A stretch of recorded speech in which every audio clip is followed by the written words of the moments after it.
bertemu lagi dengan Bu Dewi. Bu Dewi di sini akan menjelaskan tentang muatan IPA. Pertama-tama yang kalian butuhkan buku pena yang 4A. Kalian bisa membuka halaman 7. Di situ muatan IPA tentang cara benda menghasilkan bunyi. Alat musik tradisional yang ada di Indonesia sangat beragam. Alat musik tersebut menghasilkan bunyi yang berbeda-beda. Cara memainkannya pun berbeda-beda. Berikut cara memainkan alat musik beserta contohnya. Yang pertama itu dipukul. Contohnya apa? Contohnya gong dan gendang. Mau lihat? Seperti ini. Yang kedua, ditiup. Contohnya seruling dan trompet. Contohnya seperti ini. Dan yang ketiga, digesek. Contohnya biola dan rebab. Seperti ini contohnya. Dan yang keempat, dipetik. Contohnya gitar dan kecapi. Mau lihat? Seperti ini.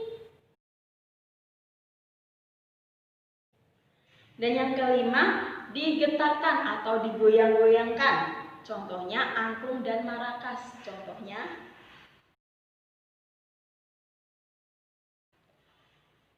bunyi yang dihasilkan berasal dari benda yang bergetar dalam alat musik tersebut. Bunyi lalu ditangkap oleh telinga sehingga kita dapat mendengarkannya. Selanjutnya, Bude minta tolong yang ayo berlatih itu kalian isi ya. Di situ ada beberapa alat musik. Cara memainkannya seperti apa? Contohnya alat musik di sini biola. Cara memainkannya digesek. Dan cara terjadinya bunyi itu gesekan terhadap senar biola dapat menimbulkan getaran dan getaran tersebut menghasilkan bunyi. Selanjutnya pianika, itu cara memainkannya gimana dan cara terjadinya bunyi gimana, diisi ya, bisa langsung diisi di buku paketnya kalian masing-masing. Selanjutnya, Bude akan menjelaskan mengenai perambatan bunyi. Segala bentuk bunyi berasal dari benda yang bergetar. Getaran dari suatu benda akan mengakibatkan udara di sekitarnya bergetar. Getaran dari suatu benda akan mengakibatkan udara di sekitarnya bergetar. Getaran tersebut menimbulkan gelombang bunyi di udara. Benda-benda yang bergetar dan menghasilkan bunyi disebut sumber bunyi. Bunyi merambat melalui 3 jenis media. Yang pertama, padat. Yang kedua, cair. Dan yang ketiga, gas. Yuk kita bahas satu persatu. Yang pertama, benda padat. Pada permainan telepon kaleng, pasti kalian ada yang tahu kan telepon kaleng. Nah, kalian dapat mendengar suara teman kalian karena bunyi merambat melalui benda padat, yaitu benang kasur. Ketika benang kasur ditarik secara kencang, maka suara dapat terdengar. Namun, ketika benang kasur dikendorkan, maka suara tidak akan terdengar. Yang kedua, benda cair. Kamu bisa menggunakan corong, kemudian letakkan pada ember yang terisi air. Ketuklah dinding luar ember menggunakan batu. Maka kamu akan mendengar suara ketukan batu tersebut. Yang ketiga, benda gas. Benda gas didapatkan dari kalian berbicara dengan teman kalian karena udara termasuk dalam gas. Selanjutnya pada buku pena 4A pada halaman 12. Di situ ada keterampilan kinerja praktik. Bu Dewi akan mempraktekkan bunyi merambat melalui benda padat. Barang-barang yang digunakan yang pertama ada penggaris, yang kedua pensil atau ballpoint, yang ketiga kapur atau boleh apapun untuk menandai, dan yang terakhir yaitu meja.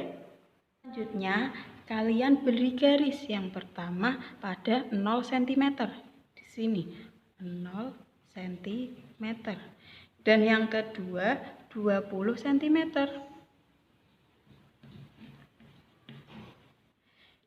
Selanjutnya ditambah lagi 20 cm menjadi 40 cm. Selanjutnya 20 cm lagi menjadi 60 cm. Lanjut lagi 20 cm menjadi 80 cm. Dan yang terakhir ditambah lagi 20 cm menjadi 1 meter. Selanjutnya kalian gunakan pensil atau ballpoint. Kita menggunakan 0 cm untuk meletakkan telinga kita. Kita akan mendengarkan apakah suaranya keras, sedang, atau pelan. Contohnya seperti ini. Yang pertama pada 0 cm. Pada 0 cm kalian letakkan telinga kalian, lalu ketukkan pada 0 cm. Apakah bunyinya pelan, sedang, atau keras? Selanjutnya contohnya pada 40 cm. Telinga kalian tetap pada 0 cm. Seperti ini contohnya. Apakah terdengar keras, sedang, atau pelan? Tugas kalian membuat video praktek seperti yang dipraktekkan sama Bu Dewi tadi ya. Dikirimkan di WA pribadinya Bu Dewi. Begitu ya. Assalamualaikum warahmatullahi wabarakatuh.